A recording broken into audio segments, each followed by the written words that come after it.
fadlan subscribe dhe gambaleelka furo ku xidhnow Togoyo Media Group. howlgal qorshaysnaa oo xalay xilli dambe ciidanka booliiska saldhigga degmada Cadaado ay ka fuliyeen xaafadda Waaberi oo kamid ah xaafadaha magaalada Cadaado ee xarunta baarlamaanka Galmudug ayay ku soo qabteen ilaa 8 caruur ah iyo hooyadii dhashay oo muddo 2 sano ka badan ay gacanta ku hayeen jamaacada takfiirka loo yaqaan caruurtan oo meelo kala duwan la sheegay inay ku hayeen takfiirka ayaa ugu dambeyn waxa ay muddooyinkii u dambeeyay ku noolaayeen magaalada Cadaado waxaana xog ay heleen maamulka degmada iyo saliska booliiska degmada Cadaado suurto gashay in xalay xilli dambe ay gacanta ku soo dhigaan caruurtan iyo hooyadii hore ula soo goosatay gudoomiyaha degmada Cadaado Cabdullaahi Cabdiraxmaan Xuseen Tootole ayaa waxa uu faahfaahin ka bixiyay qaabka ay u suurto gashay gacan ku dhigista caruurtan muddo badan ka maqnayd aabihii dhalay waxaa jirtay muddo dheer ilmahan Cadaaday ku sugnaayeen aabahoodna wuu raadinayay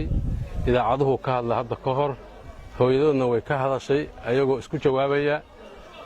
annaga informationkan wuxuu soo gaaray muddo hore laakiin waxaan la'ayn markii naloo cadeeyay ilmahan in halkaas lagala soo baxsaday Cadaada lagu dhaxqarinayo ayaa waxaan raadinay maadaama ilmihii labadii waalid mid ka mid ah uu wato kii kale uu kala dhuumanayo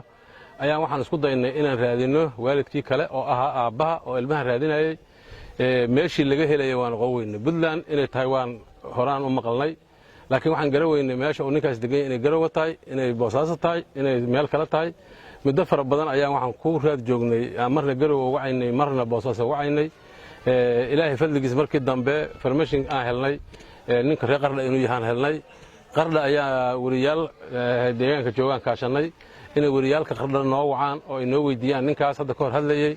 adiga sidaas ayaan ninkii ku helnay ninkaas oo Qardha iska jooga halka fadhiya Maxamuud Axmed Cali ayaa la yiraahdaa halka ninka fadhiyo odaga waa yeelka waaye asagoo Qardha jooga oo aan ogeyn ilmihiisa 2 sano raadinaya ayaan wacnay noo imaanay ciidan la hadlin markuu yimidna shala galab maqribka bacdi soo galay xalana ilmihii waan ka howlgalnay waxaan rabaa markii koobaad inaan u mahad celiyo shacabka reer Cadaado informationkaas noo keenay intay rabaan ha ahaadeen waan uga mahad celinaynaa waxaan sidoo kale u mahad celinayaa saldhigga booliiska degmada Cadaado oo sidii ugu habooneed u manage gareeyay barnaamijkan markaan u keenay oo ilaa xalay ku howlanaa aad iyo aad uga mahad celinayaa waxaan rabaa inaan u sheego dadka reer Cadaado sax ma noqonayso in inta ilmo lala soo fakado oo waalidkii dhalay iyo dadkii dhalay lagala soo fakado halkan lagu qariyo especially waxaan rabaa inaan maanta halkan kala hadlo nimanka leeyahay jamaacada leeyahay takfiir ay dadku u yaqaaneen ayaguna magaca kale isku yaqaana ilmahan hooyadooda waxaan noo sheegay inay sidaas noqotay hooyada meesha fadhida dhabarkayga dambe Xaawo Daahir inay jamaacadaas ka mid noqotay oo sababkaas iyadii aabaheeda isku waayeen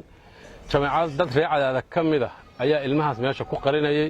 oo jamaacadaas takfiirka ka mid ah muddo badanana dacwo badan hore nooga timid cabasho badan dadka deegaanka ka qabay laakiin intaas waan ka yara gambanayn haddii marka sidaan dhacday in inta ilmo deegaan laga soo qaado meeshan lagu qariyo guriga loo kireeyo lacagta looga baxsho haddii sidaas sameeyeen insha Allah hadda ka bacdi waan ku taxalluqaynaa maamulkuna waa ka tashanayaa iyo amnigu go'aan aan ka qaadanaynaa aabaha dhalay caruurtan oo dhankiisa warbaahinta ka hadlay dareemayana farxad aad u sareysan maadaama muddo ka badan oo ilmihiisii la midoobay ayaa waxa uu mahad celin u jeediyay maamulka degmada iyo taliska booliiska waxa uuna sidoo kale sheegay qaabka markii hore ee caruurtan gacantiisa uga baxday waxaan raadinayay afar goor baan tagay gaalgacyo 10 goor baan tagay meesha la yiraahdo Boosaaso 4 goor baan tagay labadaasna iyo barkaasaan raadinayay marbay rabadaankii hore la soo hadashay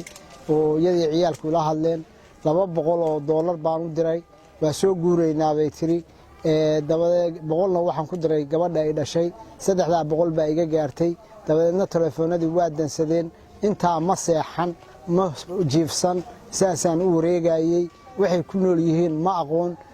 waxaan dhalay bay ahaayeen dadka gabadhan anaga xaq isu kaayay ma jiro sidan oo kale ay ahayd markii ciidamada booliiska degmada Cadaado howlgal qorshaysnaa oo sidoo kale ay ka fuliyeen xaafadda Karaama ay ku soo qabteen nin la sheegay inuu qayb ka ahaa dad lagu tuhmayay dilka gabar Muqdisho lagu dilay Cabdirasaaq Al Cadaala warbaahinta Goobjoog magaalada Cadaado